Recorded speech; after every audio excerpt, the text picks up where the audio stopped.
आज हम एंटी कोलिनेस्टरेज पढ़ेंगे जिसमें रिवर्सिबल ड्रग्स उनको पढ़ेंगे।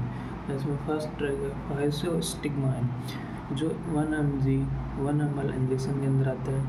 सबक्यूटेनियस एंड आईवी लगा सकते हैं। 0.53% आईवी ड्रॉप के अंदर भी आता है। फाइसोस्टिग्माइन नेचुरल लिपिड सोल्यूबल होने के कारण ये सेंट्रल इफेक्ट आता है, क्योंकि lipid soluble drugs blood brain barrier को क्रॉस कर जाती है, जिससे उनके सेंट्रल इफेक्ट आने के कारण उनसे सेंट्रल यूज में लेते हैं uses. Atropine poisoning and belladonnine poisoning. एक एट्रोपिन पॉइजनिंग में क्या होता है कि जैसे एंटी कोलिनर्जिक इफेक्ट ज़्यादा आता है, जिसके कारण से डिक्रीज हो जाती है कोलिनर्जिक एक्टिविटी इन ब्रेन, जिससे हम क्या करते हैं फाइसोस्टिग्माइन देख के इनको वापस इंक्रीज करवाते हैं कोलिनर्जिक एक्टिविटी इन ब्रेन। दूसरी ड्रग पढ़ते हैं हम नियोस्टिग्माइन। नियोस्टिग्माइन 0.25 mg पर ml में इंजेक्शन में आता है, फॉर्म में आता है। 15 mg टेबलेट आती है जो सिंथेटिक है।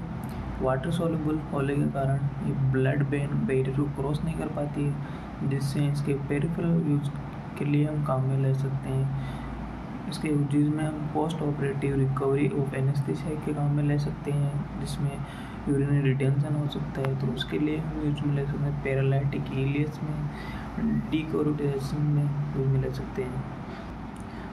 दूसरा हम माइस्थेनिया ग्रेविस में भी यूज में ले सकते हैं। माइस्थेनिया ग्रेविस में क्या होता है, मसल्स वीकनेस होती है, जिसके कारण मसल्स वीकनेस होती है, जैसे हम नियोस्टिग्माइन देके इंक्रीज करवाते हैं acetyl choline and neuromuscular junction पे। न्यूरोमस्कुलर जंक्शन पे एसिटाइल कोलिन का इफेक्ट होने के कारण इंक्रीज हो जाती है मसल्स एक्टिविटी, जिसके कारण हम माइस्थेनिया ग्रेविस को ट्रीट कर सकते हैं। कोबरा बाइट में भी हम काम में वेनम के रूप में काम में ले सकते हैं, क्योंकि कोबरा बाइट में क्या होता है कि रेस्पिरेटरी पैरालिसिस होता है। रेस्पिरेटरी पैरालिसिस से बचाने के लिए हम नियोस्टिग्माइन एंड एट्रोपिन को कॉम्बिनेशन फॉर्म में देते हैं, जिससे क्या होता है कि नियोस्टिग्माइन क्या करता है कि एसिटाइल कोलिन के लेवल को इंक्रीज करता है, परंतु इसमें इसका एक साइड इफेक्ट होने के कारण जैसे ब्रोंकोस्पाज्म होता है, जिससे वापस वो दिक्कत रह जाती है। इसलिए हम क्या करते हैं, इसको एट्रोपिन भी साथ में देते हैं। जैसे हम नियोस्टिग्माइन देंगे तो एसिटाइल कोलिन का लेवल इंक्रीज होगा। एसिटाइल कोलिन दो जगह जाके वर्क करेगा, एक तो न्यूरोमस्कुलर जंक्शन पे, एक मस्करेनिक रिसेप्टर है। न्यूरोमस्कुलर जंक्शन पे क्या करेगा, ये प्रिवेंट करता है रेस्पिरेटरी पैरालिसिस को, जबकि मस्करेनिक रिसेप्टर क्या करता है, ब्रोंकोस्पाज्म करता है। तब हम एट्रोपिन देते हैं। एट्रोपिन क्या करता है, मस्करेनिक रिसेप्टर को ब्लॉक करता है। मस्करेनिक रिसेप्टर ब्लॉक होने के कारण ये प्रिवेंट करता है ब्रोंकोस्पाज्म को। इसके बाद में हम नेक्स्ट ड्रग पढ़ेंगे पायरिडोस्टिग्माइन, जो 60 mg टैबलेट के फॉर्म में आती है। लॉन्ग एक्टिंग होने के कारण इसको माइस्थेनिया ग्रेविस के ट्रीटमेंट में यूज में लेते हैं। ये सिमिलर होती है नियोस्टिग्माइन के, ठीक है। इसे यूज है इसका माइस्थेनिया ग्रेविस में। नेक्स्ट ड्रग हम एंड्रोफोनियम पढ़ेंगे, जो शॉर्ट एक्टिंग है। शॉर्ट एक्टिंग होने के कारण इससे हम डायग्नोसिस ऑफ माइस्थेनिया ग्रेविस में काम में ले सकते हैं, जो 2 से 10 mg आईवी फॉर्म में आती है। एंड्रोफोनियम जब भी हम पेशेंट को देंगे या एंड्रोफोनियम पेशेंट को देंगे तो इम्प्रूवमेंट होगा माइस्थेनिया ग्रेविस में, और यदि वर्सनिंग होगी तो वो कोलिनर्जिक क्राइसिस होने के कारण होगी, तो जिससे हम ट्रीट कर सकते हैं एट्रोपिन देख के।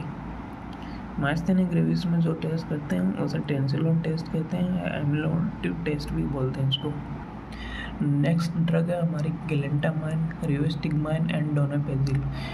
ये तीनों ड्रग्स क्या करती है, लिपिड सोल्यूबल है। लिपिड सोल्यूबल होने के कारण क्या करती है, ब्लड ब्रेन बैरियर को क्रॉस कर जाती है और इंक्रीज करती है एसिटाइल कोलिन ब्रेन के अंदर। अब ब्रेन के अंदर AMP1 रिसेप्टर पाया जाता है, जिसे मस्करेनिक रिसेप्टर बोलते हैं, ब्रेन में पाया जाता है, जो क्या करता है, इम्प्रूव करता है लर्निंग को एंड मेमोरी को। इसलिए हम इसको इन तीनों ड्रग्स को हम अल्जाइमर डिजीज़ के अंदर काम में लेते हैं। अब कॉन्ट्रा इंडिकेशन देख लेते हैं। ये ब्रोंकियल अस्थमा, क्योंकि ये ब्रोंकोस्पाज्म कराते हैं। पेप्टिक अल्सर, क्योंकि ये HCl का प्रोडक्शन ज़्यादा करवाते हैं, जिसके कारण पेप्टिक अल्सर में यूज में नहीं लगता। कंडक्शन डिफेक्ट है सिक साइनस में। प्रेगनेंसी के अंदर ऑब्स्ट्रक्टिव यूरिनरी रिटेंशन है में हो सकता है, ये कॉन्ट्राडिक्शन है। उसके बाद हम ऑर्गेनोफॉस्फेट पॉइजनिंग पढ़ेंगे। ऑर्गेनोफॉस्फेट पॉइजनिंग में क्या आता है, कोलिनर्जिक ओवर एक्टिविटी होगी। कोलिनर्जिक ओवर एक्टिविटी होती है, जिसमें हम इफेक्ट देखने को मिलते हैं, जैसे आई के अंदर हमें इरिटेशन देखने को मिलती है, lacrimation, miosis and blurring of vision देखने को मिलता है, increase secretion, salivation, sweating, copious bronchotracheal secretion, increase gastric secretion ये देखने को मिलते हैं। स्मूथ मसल्स में क्या होता है, ये colic and involuntary defecation and urination देखने को मिलता है। कार्डियोवास्कुलर सिस्टम में ये हमें हाइपोटेंशन करवाती है, अरिथमिया करती है एंड वेस्कुलर कोलैप्स करवाती है। रेस्पिरेटरी सिस्टम ये ब्रीथलेसनेस, पैरालिसिस एंड डेथ हो सकती है, पैरालिसिस के कारण डेथ भी हो सकती है। डिस्फेनिया, वीजिंग, ब्रोंकोस्पाज्म ट्रीटमेंट इसमें हमने देखा कि फॉस्फोड पॉइजनिंग में क्या होता है, कोलिनर्जिक एक्टिविटी बढ़ी होती है। तो हमें क्या करना होता है, इसमें मेन ट्रीटमेंट करना होता है, कोलिनर्जिक एक्टिविटी को डिक्रीज करना होता है, जिससे हम मेन ऑर्गेनोफॉस्फेट पॉइजनिंग में हमें मेन ट्रीटमेंट होता है कि कोलिनर्जिक एक्टिविटी को कम करना होता है। हम देखते हैं क्या करते हैं, पहले सबसे पहले हम क्या करते हैं कि termination of further exposure, press air देते हैं, wash skin and mucous membrane, sip of water देते हैं, गैस्ट्रिक लेवास करते हैं। दूसरा हम एयरवे मेंटेनेंस करते हैं, maintain airway pathway, pressure falling, then positive pressure respiration और वेंटिलेटर देते हैं।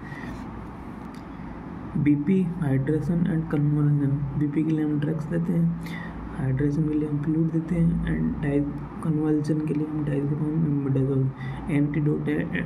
ऑर्गेनोफॉस्फेट पॉइजनिंग के एट्रोफिन को हम IV दे सकते हैं और पेरोक्सिन 1 से 2 ग्राम स्लो IV देते हैं। ये एंटीडोट क्या करते हैं कि एसिटाइल कोलिन के इफेक्ट को कम करते हैं। ये 2 तरीके से कम करते हैं, एक तो कोलिनेस्टर रीएक्टिवेटर करके, दूसरा ये मस्करनिक रिसेप्टर को ब्लॉक करके, जिससे क्या होता है एसिटाइल कोलिन का इफेक्ट नहीं आता मस्करनिक रिसेप्टर ब्लॉक करने से। इसमें एट्रोफिन क्या करती है, एंटी कोलिनर्जिक है, ये क्या करती है मस्करनिक रिसेप्टर को ब्लॉक करती है। एट्रोफिन एंटागोनिस्ट है मस्करनिक रिसेप्टर पर, जिसके कारण क्या होता है एसिटाइल कोलिन का इफेक्ट कम आता है मस्करनिक रिसेप्टर पर। ये हम 2 mg IV दे सकते हैं, रिपीटेड इन एवरी 10 मिनट। ये टिल ड्राइनेस ऑफ माउथ तक देते हैं, ये up to 200 mg in 24 hours तक दे सकते हैं।